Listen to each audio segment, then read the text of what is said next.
Even though we say this a lot these days, you don't see this often. President Trump praised the dismissal of former FBI Deputy Director Andrew McCabe over the weekend, writing this on Twitter. Andrew McCabe fired. A great day for the hardworking men and women of the FBI, a great day for democracy. With us tonight is Robert Anderson, former FBI Executive Assistant Director of the Criminal, Cyber, Response and Services Branch. He's known Andrew McCabe for 20 years, and this is the important part. He was the Assistant Director of Counterintelligence, while McCabe was the Assistant Director of Counterterrorism. Mr. Anderson, I note that you got up either very late or very early for us in London to do this, and I thank you for doing that. As I ask you to describe the Andy McCabe you know, and part two of that is, how do you square the FBI internal findings against him?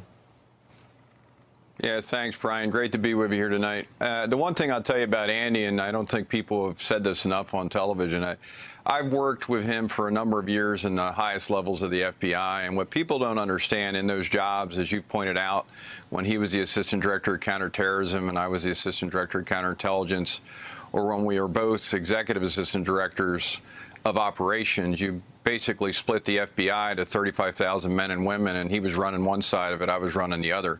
And in those positions, you have to make decisions on some of the most complicated, sophisticated operations that the FBI has ever done. And whether it was meetings with Eric Holder, Bob Mueller, Jim Comey, numerous people in the Congress or the White House, I've always found Andy to not only be a trustworthy individual, but a man of honor and integrity. And I think it can't be said enough about that. I want to read you a tweet from one of the many tweets from our president over the weekend about McCabe, and specifically something that McCabe shares with Comey, and so many of you come up just knowing reflexively, and that's note-taking.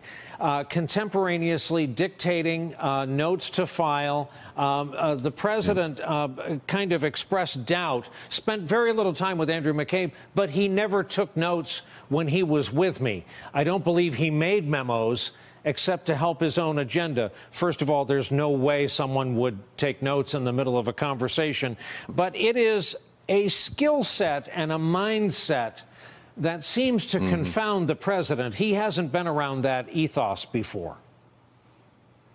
No, but I got to tell you, it's FBI Agent 101, especially men and women that came into the Bureau 20-plus years ago, like myself or Andy or others. You took notes on everything, and whether it was interviews or interrogations or investigational leads, it's actually quite routine. And back in the old days, we used to put those notes into what was called a 1A envelope. And then later on, if you develop material or evidence or testimonial information, you would pull that information from that and then write information on what was called FD 302s, which is actually the report that an FBI agent would testify from court. So in our side of the world, when it comes to law enforcement, especially in the FBI, it's quite routine.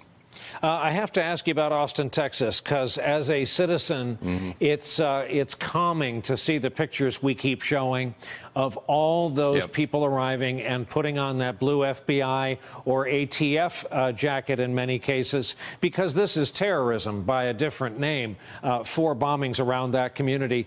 Isn't it the danger of having a president diminish law enforcement at the federal level? These men and women, we now ask them to go into a dangerous place, calm down an entire metropolitan area. Oh, and by the way, could you please find this serial bomber before he or her strikes again?